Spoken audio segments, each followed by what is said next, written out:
Ανέφεραν όλοι οι ομιλητές. Νομίζω ότι όλοι παρακολουθήσαμε με δέος και σεβασμό αυτά τα τεκμήρια και αυτό γιατί μας προκαλεί αυτά τα συναισθήματα, γιατί είναι η απόδειξη, όπως είπε και ο Σπύρος ο Τζόκας προηγουμένως, μιας μεγάλης ιστορικής αλήθειας. Ότι αυτό το πολεμάμε και τραγουδάμε που διαβάζαμε στα ιστορικά βιβλία, που είδαμε σε δραματοποιημένες αποδόσεις όλου του ηρωικού αγώνα του 40-49,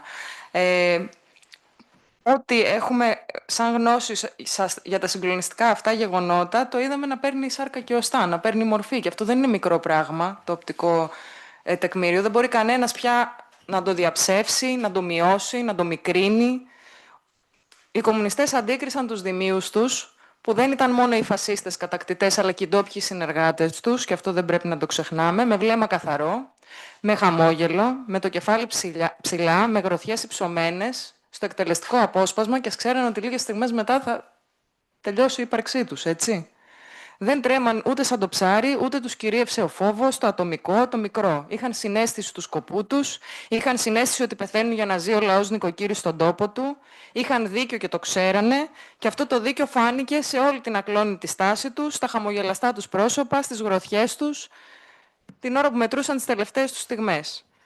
Ένα μεγαλείο που δεν μπορεί να χαρακτηρίσει παρά μόνο τους ανθρώπους που αγαπάνε όλο τον κόσμο, παρά μόνο τους ανθρώπους που έχουν εμπιστοσύνη στο μικρό λαό, στον απλό εργάτη, που πολλοί και τότε μπορεί να τον υποτιμούσαν και σήμερα να τον υποτιμούν, αλλά που στη δουλειά του στηρίζονται όλα, που η ίδια η ιστορία απέδειξε ποιο είναι το μπόι του, όταν είναι ενωμένος ο λαός, όταν ξέρει ενάντια σε ποιον να παλέψει ο λαός, όταν ξέρει πώς να πολεμήσει, ότι μπορεί να κάνει θαύματα, ότι μπορεί να μετράει νίκες και σε ακραία άνισο αγώνα.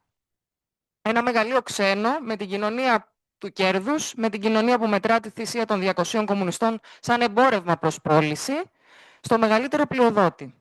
Μια κοινωνία που μετρά ακόμη και την ανθρώπινη ζωή σαν κόστος, γιατί είδαμε πολλά έργα μονόπρακτα αυτού του μεγάλου έργου, από το έγκλημα με τις 5 εργάτριες μέχρι τα τέμπη, μέχρι τον πόλεμο που εκτιλήσεται στη γειτονιά μας, που εκτιλήσόταν και τότε.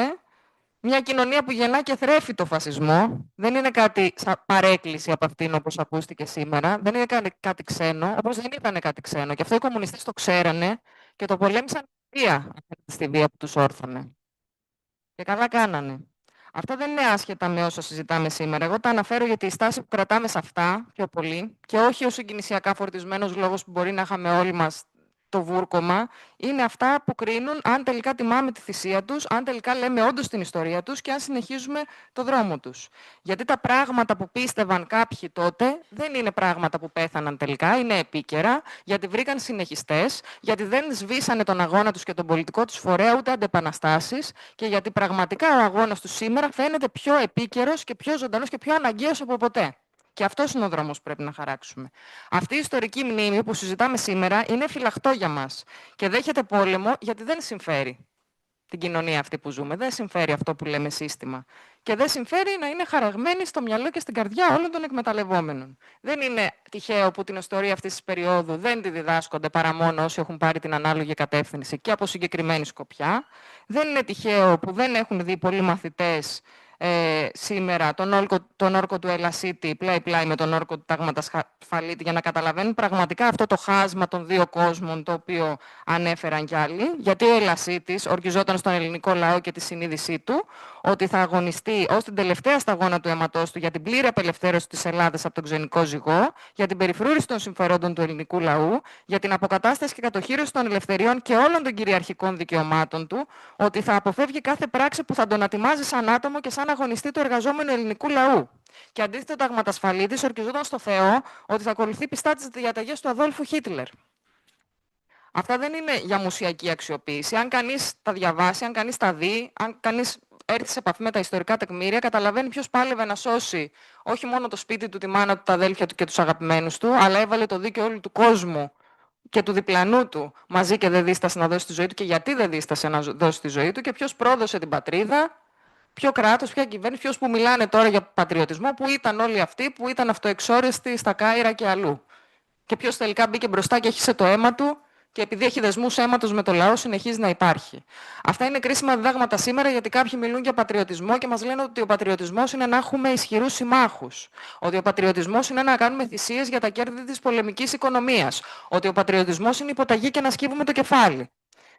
Και την ιστορία αυτή προσπαθεί να την σβήσει και το ίδιο το γερμανικό κράτος με το αζημίωτο. Θέλω να θυμίσω ότι κάποια χρόνια πριν είχαμε και ανάλογη προσφορά στο Δήμο μας, δυστυχώς.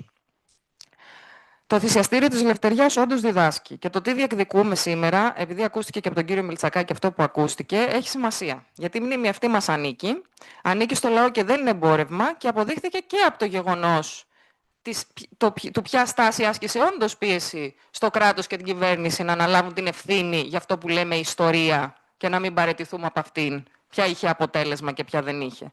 Γιατί η τίμια στάση δεν είναι να μπούμε στο παζάρι, αλλά να έχουμε την απέτηση να αναλάβει την ευθύνη το κράτος, να αποκτήσει αυτά τα τεκμήρια και να τα παραδώσει εκεί που ανήκουν. Και εκεί που ανήκουν είναι το Μουσείο Αμικής Εθνικής Αντίστασης του Δήμου Κεσαριανής, είναι ο Δήμος Χαϊδαρίου και είναι και το Κομμουνιστικό Κόμμα Ελλάδας που μέσα από τις γραμμές του έδρασαν οι εκτελεσμένοι. Το σημερινό Δημοτικό Συμβούλιο, συμφωνώ και εγώ ότι είναι ένα από τα σημαντικότερα που έχουμε κάνει, μπορεί και το σημαντικότερο. Είναι εντυπωσιακό δηλαδή το ρίγος που σε διαπερνά όταν βλέπεις τα μάτια αυτών των ανθρώπων άλλα ιδανικά, έναν άλλο κόσμο, μια στάση ζωής που είναι σαν να είναι βγαλμένη από άλλη κοινωνία, ανώτερη, ηρωική. Οι 200 αντίκρισαν το θάνατο ήρεμοι, γιατί ήξεραν ότι με αυτόν δεν έρχεται το τέλος του αγώνα τους. Ήξεραν ότι οι άλλοι θα πάρουν τη σκητάλη και θα συνεχίσουν. Και οι προηγούμενες γενιές κομμουνιστών συνέχισαν τον αγώνα. Και δημοτικές αρχές εδώ πέρα και από το μετερίζει αυτού του αγώνα συνέχισαν τον αγώνα το θυσιαστήριο της Λευτεριάς να μην μείνει κλειστό, να μην είναι αποκλεισμένο, αλλά να ανοίξει στο λαό, να γίνει κατάφυτος χώρος από αλάνα που ήταν, με την εγκατάσταση των σχολείων να γίνει τόπος από τον οποίο περνούν όλα τα παιδιά της πόλης μας σχεδόν, η πλειοψηφία των μαθητών για να πάνε στο σχολείο τους και να έρθουν σε ζωντανή επαφή με την ιστορία, με τη λειτουργία του μουσείου πριν 10 χρόνια ο δεσμός αυτός να γίνει πιο στέρεος και να περάσει τελικά στο Δήμο όταν ο λαός μας πέταξε με τις κλωτσιές έξω τη βέβυλη σκοπευτική και δεν αποδέχθηκε τα κελεύσματα αποζημίωσης των βέβυλων. Με διεκδίκηση λοιπόν, με αγώνα, με το μόνο τελικά αποτελεσματικό τρόπο να αποδοθεί η ιστορία στο λαό, σε εμάς πέφτει το χρέος να ανοίξουμε την τελευταία σπιθαμία αυτού του ηρωικού τόπου που με την ολοκλήρωση του έργου αναβάθμισης θα αποδοθεί, που είναι μέχρι σήμερα κλειστό, με τη σωτηρία του από την εγκατάλειψη και τα σκοτάδια, και εδώ θα κριθούμε όλοι στην πράξη. Όλοι όσοι μιλάμε για ιστορία, για πατρίδα, από την ουσιαστική στήριξη που δίνουμε σε αυτόν τον αγώνα, και μιλώ για όλους τους φορείς κρατικούς.